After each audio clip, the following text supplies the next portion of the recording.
د هغې نه بعد مؤلف دعا راوړې ده اومه دعا. دا دعا د ابو هریره رضی الله عنه نقل ده او دا حدیث په صحیح مسلم کې هم دی او امام ابو داود هم راوړی دی. وی چې ان رسول الله صلی الله علیه وسلم کان یقول فی سجوده، پیغمبر صلی الله علیه وسلم به په سجده کې پیغمبر صلی الله علیه وسلم به دلته اهتمام وکړي، دا به ډېر ښه.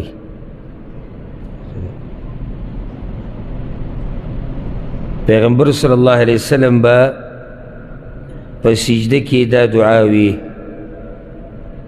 اللهم اغفر لي ذنبي كله. دا ډېره قیمتي دعا ده. هغه دعا چې یو پرې قبوله شوه نو مسلمان د الله نه نور څه غواړي. اللهم اغفر لي ذنبي كله، یا الله وبخه ماته ګناهونه زما ټول، كله ټول راته وبخه، دقه وجله واړه او غټ، واوله واخره او اولنی ګناهونه او اخرنی ګناهونه، وعلانیته وسره ښکاره ګناه او پټه ګناه. اللهم اغفر لي ذنبي كله دقه وجله وأوله يا أوله وآخره وعلانيته وسره. وبدې کې کومه ګناه پاتې شو؟ یو هم پاتې نه شو. خو محرومه او ټول محرومه انسان هغه دی چې هغه ته د دعاګانې نه دي یادې. یعنی سجده ما تاسو ته اخرنی درس کې ووایي، که د هغې نه مخکې مې ته ویلو او په څو درسونو کې مې دا خبره وکړه چې سجدې باره کې پیغمبر صلی الله علیه وسلم وایي چې بنده الله ته ډېر نږدې او چې څه غواړي الله وله ورکوي، او ته په سجده کې دا دعا وغواړې نو دا لویه خوشبختي ده. او د دې نه غفلت دا بدبختي ده او سمه بدبختي ده. ځکه زمونږ د سجدو خون نه وي او ځکه زمونږ سجده د کوي چې پو زمونږ له ځمکې له وروړي نه او بیا سر راوچته و. او که چېرته امام سجده اوږده کړي نو دا دې خلکو ته ناشنا خبره ښکاري.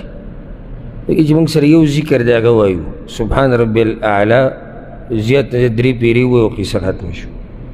د هغې په معنی باندې هم نه دي پوه ډېر. خو دا قسمه دعاګانې چې انسان ته یادي نو کله چې د امام سجده لنډه وکړي نو د دې ارمان پاتې شي چې دی اوږده کړی وی خبره. او که ټولې دعاګانې پکې سړی نشي ویلی دعا نیمه پکې ووایي. دغه قیمتي ځای چې دی پکې الله ته نږدې دی، په دغه حال کې دی د الله نه څه نه څه خو غواړي که نه. اوس دا غوښتنه د الله نه چې یا الله زما ګناهونه وبخه ټول، غټه ګناه وړه ګناه، اولنۍ اخرنۍ پټه او ښکاره، او ټول ګناهونه پکې دننه راغلي، هېڅ هم پاتې نه شو. دا دومره قیمتي دعا ده. چا ته یاد ده؟